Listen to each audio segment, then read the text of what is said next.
ओम सहना भवतु सहनौ भुनक्तु सह वीर्यं करवावहे तेजस्विनावधितमस्तु मा विद्विषावहे। ओम शान्ति शान्ति शान्ति। नमस्कार अनि स्वागत छ आर्ष विज्ञान अध्यात्म केन्द्रको युट्युब च्यानल मार्फत आज पनि म उपस्थित भइसकेको छु। श्री स्वस्थानी भगवतीको आराधना पुकार प्रार्थना गर्ने क्रममा छौँ हामी र यसै सन्दर्भमा आज 8औं अध्यायको कथालाई यहाँहरू समक्ष म निवेदन गर्न गइरहेको छु। सबैले एकपटक जय जयकार गर्नेछौँ। स्वस्थानी भगवतीको जय। कृपया कमेन्टमा जय अवश्य लेख्नुहुनेछ। आउनुहोस् पहिले भगवतीको मङ्गलाचरण गान गरौँ, त्यसपछि अनि 8औं अध्यायका कथाहरूलाई हामी श्रवण गर्नेछौँ। सबैजना हातमा चन्दन अक्षता पुष्प लिएर ध्यान गर्नुहुनेछ। ओम यम ब्रह्मा वरुणेन्द्र रुद्रमरुतस्तुन्वन्ति दिव्यैः स्तवैर्वेदैः साङ्गपदक्रमोपनिषदैर्गायन्ति यं सामगाः ध्यानावस्थित तद्गतेन मनसा पश्यन्ति यं योगिनो यस्यान्तं न विदुः सुरासुरगणः देवाय तस्मै नमः। श्रीमच्चन्दनचर्चितोज्ज्वलवपु शुक्लाम्बरा मल्लिका मालालङ्कृतकुण्डला प्रविलसन मुक्तावली शोभिता सर्वज्ञाननिदान पुस्तकधरा रुद्राक्षमालाकरा वाग्देवी वनदाम्बुजे वसतु मे त्रैलोक्यमाता चिरं मुखं करोति वाचालं पंगुं लंघयते गिरिं यत्कृपातमहं वन्दे परमानन्दमाधवं।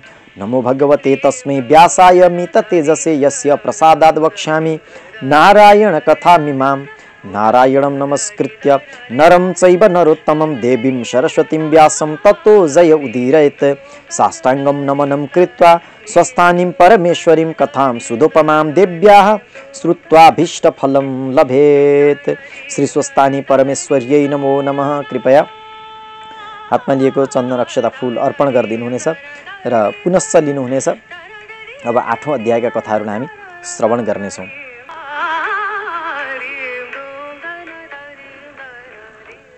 अथ अष्टमोध्यायः सती पीठोत्पत्ति वर्णन। कुमारजी आज्ञा गर्नुहुन्छ, हे अगस्त्य मुनि, सतीदेवीका बाँकी रहेका अङ्गहरू पिठ्यौँमा बोकी बेहोस जस्ता हुनुभएका श्री महादेव राजगृह पुग्नुभयो। त्यहाँ सतीदेवीको दाहिने कुहिनो पतन भयो। राजगृहेश्वरी देवी उल्कामुखी योगिनी हरेश्वर महादेव उत्पत्ति भई शिवशक्ति स्वरूपले रहनुभयो। त्यहाँ वायु आई सुगन्ध बहाई तपस्या गरे। तपस्याबाट सन्तुष्ट भएकी राजगृहेश्वरी देवीले जीवात्माहरूको प्राणवायु हुन सकौँ भनी वरको इच्छा गरेका वायुलाई तथास्तु भनी वरदान दिनुभयो। त्यहाँबाट महापन्थमा पुग्दा देब्रे कुहुनो पतन भयो। महापन्थपीठ प्रचण्डीका देवी रेणुका योगिनी विश्वामित्रेश्वर महादेव उत्पत्ति हुनुभई शिवशक्ति स्वरूपले रहनुभयो। त्यहाँ अप्सराहरू आई नृत्य र गायनद्वारा तपस्या गरे। प्रसन्न भएर ईश्वरीले वरदान माग भनेको सुनि इन्द्रादि देवताहरूलाई मोह पार्न सकौँ भनी मागे। अप्सराहरूले मागेका उक्त वरदानलाई प्रचण्डिका देवीले तथास्तु भन्नुभयो। त्यसपछि श्री महादेव कोल्हापुर पुग्नुभयो। त्यहाँ पुग्दा सतीदेवीको उदर पतन भयो। कोल्हापुर पीठ महालक्ष्मी देवी नन्दा योगिनी शमशानेश्वर महादेव उत्पत्ति हुन गई शिवशक्ति स्वरूपले रहनुभयो। त्यस भूमिमा गरुड आई नाना रत्न र फलमूल चढाई तपस्या गर्नुभयो। गरुडबाट प्रसन्न भएकी देवीले वर माग भन्दा नागहरू मेरा आहार हुन् भनी गरुडले वर माग्नुभयो र श्री महालक्ष्मीले तथास्तु भन्नुभयो। त्यसपछि सतीदेवीको बाँकी अङ्ग बोकी श्री महादेव एकापुरमा पुग्दा दायाँ घुँडो पतन भयो। एकापुर पीठ साध्वक्षी देवी शङ्कुयपा योगिनी उन्मत्तेश्वर महादेव उत्पत्ति भई शिवशक्ति स्वरूपले रहनुभयो। त्यस पुण्यस्थलमा शिलाहरू आएर तपस्या गरे। शिलाहरूको तपस्याबाट सन्तुष्ट भएर ईश्वरीले वर माग भन्नुभयो।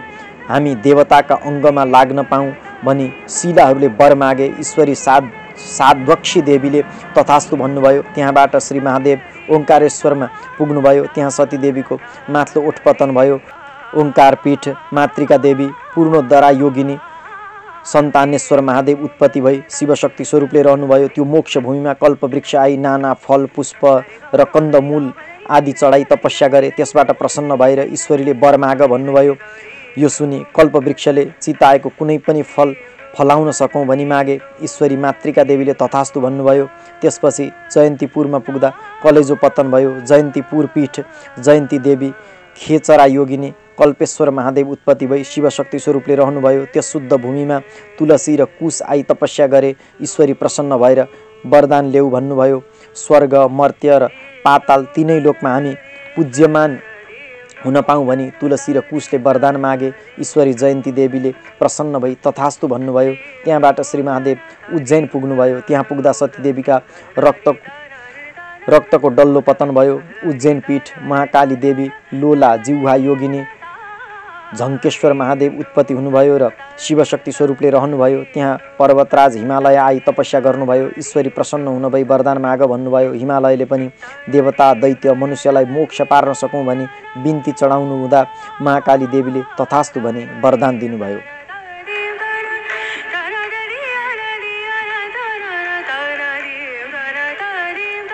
श्री महादेव चरित्रपुर भन्ने ठाउँमा पुग्दा सतीदेवीको दायाँपट्टिको करङ पतन भयो। चरित्रपीठ सुवर्णेश्वरी देवी, चित्रवर्णा योगिनी वायव्येश्वर महादेव उत्पत्ति हुनुभयो र शिवशक्ति स्वरूपले रहनुभयो। त्यस पुण्य भूमिमा योगिनीगण आई तपस्या गरे। प्रसन्न भएकी ईश्वरीले वरदान माग भनी योगिनीगणलाई भन्नुभयो र हामीबाट यज्ञमा सिद्धि प्राप्त होस् भनी निवेदन गरे।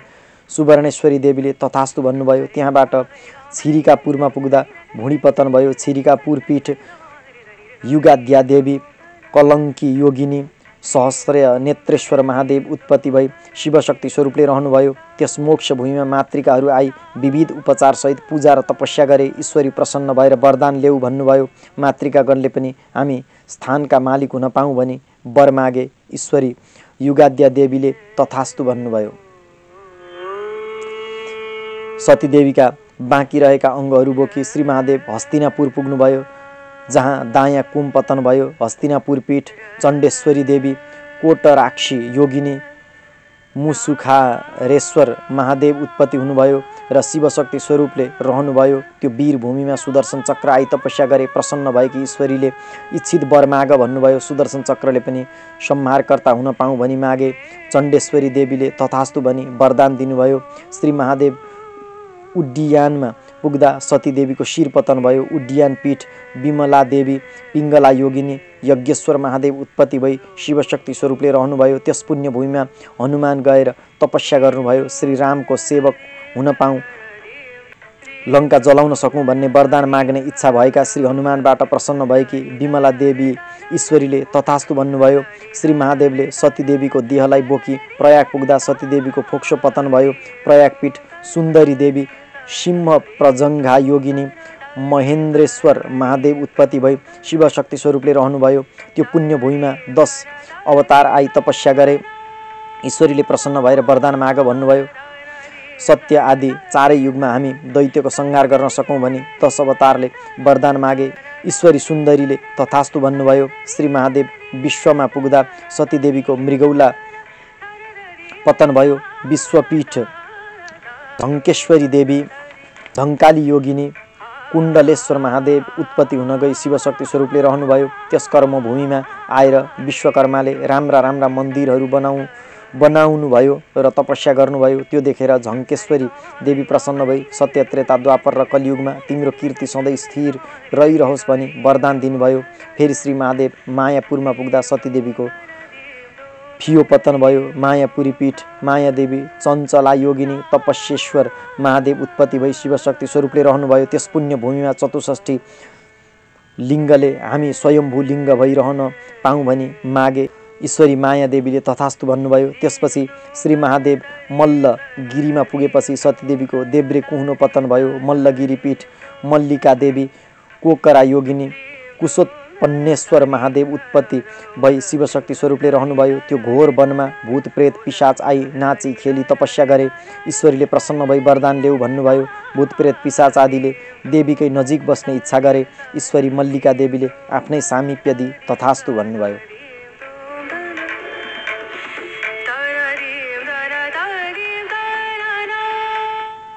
त्यहाँबाट मलयगिरीमा पुग्दा आसन पतन भयो। मलयगिरी पीठ वज्रेश्वरी देवी, कोमला योगिनी जागेश्वर महादेव उत्पत्ति हुन गई शिवशक्ति स्वरूपले रहनुभयो। त्यस पुण्य भूमिमा सत्यले आई तपस्या गरे।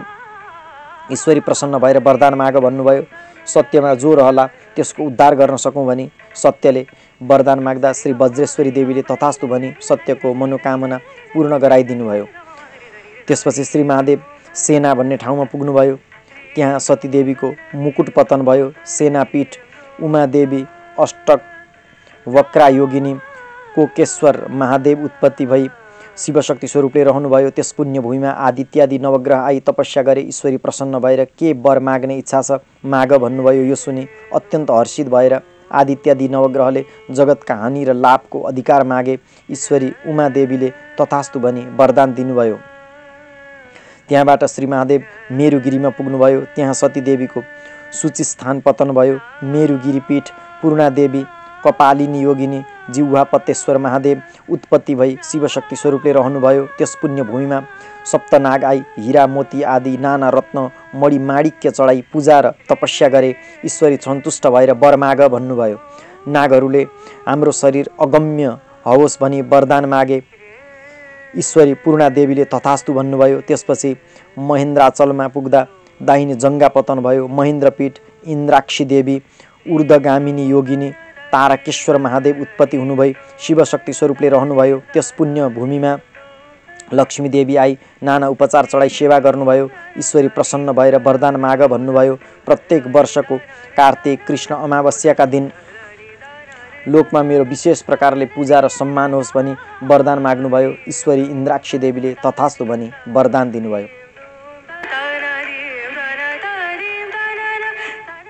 त्यहाँबाट श्री महादेव बानरपुरमा पुग्नुभयो। त्यहाँ सतीदेवीको बायाँ जङ्गा पतन भयो। बानरपुर पीठ कामेश्वरी देवी भैरुण्डा योगिनी वेदान्तेश्वर महादेव उत्पत्ति भई शिवशक्ति स्वरूपले रहनुभयो। त्यस मोक्ष भूमिमा कमल आदि पुष्प आई तपस्या गरे। ईश्वरी सन्तुष्ट भई वरदान ल्याऊ भन्नुभयो।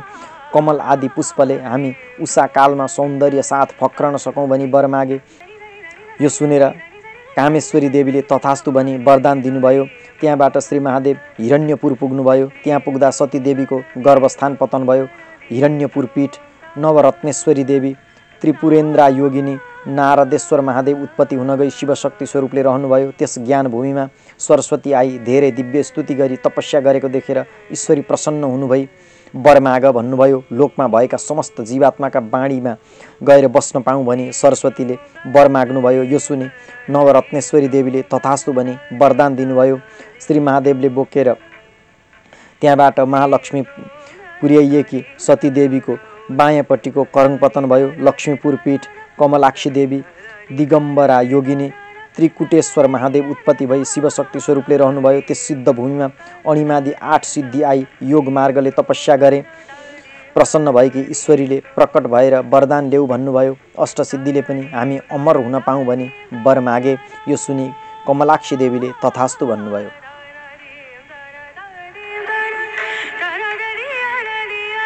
त्यहाँबाट श्री महादेव उमेशपुरमा पुग्दा सतीदेवीको नितम्ब पतन भयो। उमेशपुर पीठ त्रिपुर सुन्दरी देवी सुसङ्कोदरी योगिनी भैरवेश्वर महादेव उत्पत्ति भई शिवशक्ति स्वरूपले रहनुभयो। त्यस रम्य भूमिमा मेघ आई मानसोपचारले पूजा गरे। ईश्वरी प्रसन्न भएर वरदान ल्याऊ भन्नुभयो। मेघले पनि लोकको उद्धारका निम्ति जलदान गर्न सकौँ भनी मागे। ईश्वरी त्रिपुर सुन्दरीले तथास्तु भनी वरदान दिनुभयो। त्यहाँबाट श्री महादेव छाया छत्रमा पुग्नुभयो। त्यहाँ पुग्दा सतीदेवीका जति रहेका अङ्गहरू थिए ती सबै नै पतन भए। छाया छत्रपीठ छत्रेश्वरी देवी सुकोमला योगिनी पिशाचेश्वर महादेव उत्पत्ति भई शिवशक्ति स्वरूपले रहनुभयो। त्यस शान्त भूमिमा अष्टभैरव आई नाना उपचारले पूजा गरे। ईश्वरीले दर्शन दिई वरदान माग भन्नुभयो। हर्षित भएका अष्टभैरवले पनि मातृकागणको अधिपति हुन पाऊँ भनी मागे। ईश्वरी छत्रेश्वरी देवीले तथास्तु भनी वरदान दिनुभयो। हे अगस्त्य मुनि, जहाँ जहाँ सतीदेवीको अङ्ग पतन भयो त्यहाँ त्यहाँ एक एक पीठ प्रत्येक पीठमा देवी योगिनी र महादेवको उत्पत्ति हुन गयो। यो कुरा मैले माथि पनि अघि बताइसकेको छु। सबै पीठहरूको सङ्ख्या 7.5 कोटी छ। तीमध्ये यहाँ वर्णन गरिएका 50 पीठको मात्र दर्शन गरे पनि मनोकामना पूर्ण हुनेछ। 50 मध्ये एक पीठको मात्र पनि भक्तिपूर्वक दर्शन पूजा र सेवा गरे पनि इच्छा सिद्धि होला। मनुष्य जन्म पाएर शक्ति पुगेमा सबै नपुगेमा एकै पीठको मात्र दर्शन गर्नाले पनि जन्म सफल हुनेछ भनी चतुर्मुखी ब्रह्माको कथन छ।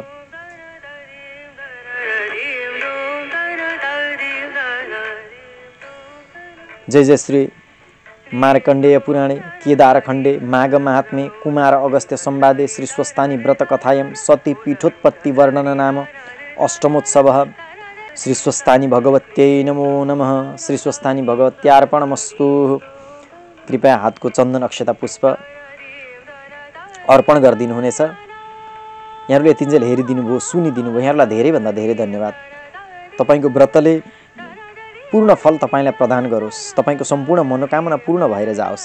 यही शुद्ध भावना, यही शुद्ध कामनाको साथमा जो 8औं अध्यायको कथा प्रसङ्ग हो त्यसबाट हामी यही विश्राम लिनेछौँ। लोका समस्ता सुखिनो भवन्तु। अस्तु। उपनयतु मङ्गलं वः सकल जगन्मङ्गलालयाय श्रीमान् दिनकर किरण नवोदिता नवनलिनदल निवेक्षण श्रीकृष्णः काले वर्षतु पर्जन्यः पृथिवी सस्यशालिनी देशोऽयं क्षोभरहितो ब्राह्मणः सन्तु निर्भयाः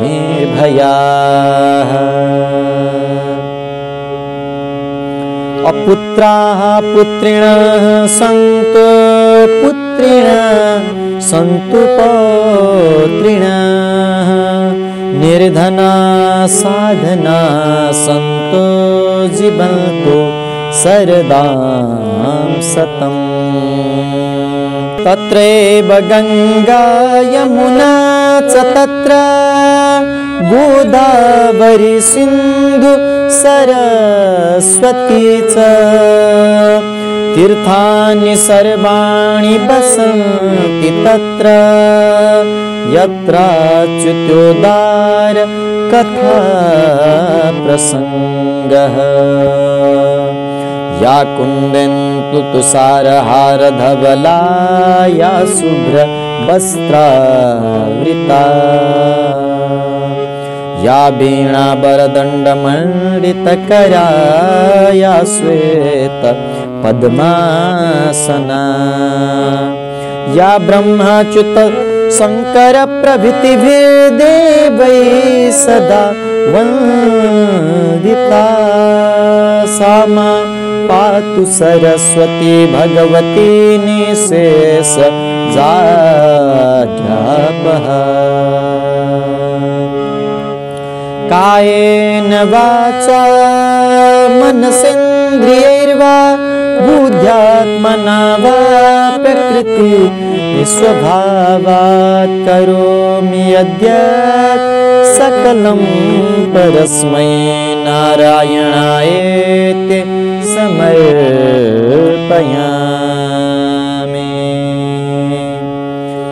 अनन्यचेतसा भक्त्या श्रुतं यच्च कथामिमां